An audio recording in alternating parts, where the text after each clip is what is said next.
about human rights in China. It's a very, very important issue. China is a very important country. The relationship between our two countries is very important economically, security-wise, culturally, in every way. But just because of the size of the economy and the size of the country and the size of the relationship doesn't mean that we shouldn't speak out. I have said that if we don't speak out about human rights in China and Tibet and our concern for it, we lose all moral authority to discuss it about any other country in the world. 20 years ago, a generation, thousands, millions of Chinese students, workers, and citizens assembled in Tiananmen Square and all of the streets leading to it and from it to bravely speak out. It was about promoting more freedom in China in terms of accountability of the government and ending corruption. It was about, again, more transparency and ability to speak and assemble.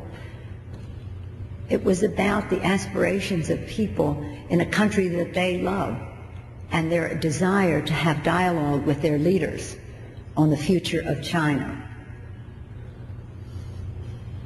It will be forever seared in our memory what happened next. The People's Liberation Army, the People's Army, used against the people, crushing demonstrators in Tiananmen Square, crushing dissent throughout China. And so again, Tiananmen Square is the place where many people assembled, but the demonstrations were beyond that and well into Beijing and across the country. The people arrested at the time of Tiananmen Square are still in prison.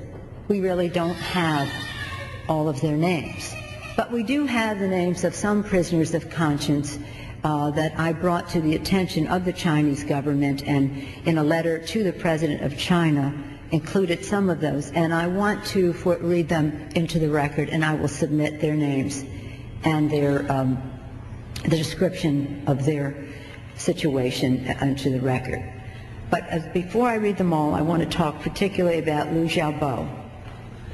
Liu Xiaobo is one of those individuals who spoke for freedom. He spent 5 years in prison and in education through labor camp for supporting the Tiananmen students and questioning the one-party system. Late last year, Liu was again arrested for being one of the organizers of the Charter 08, an online public petition for democracy and the rule of law.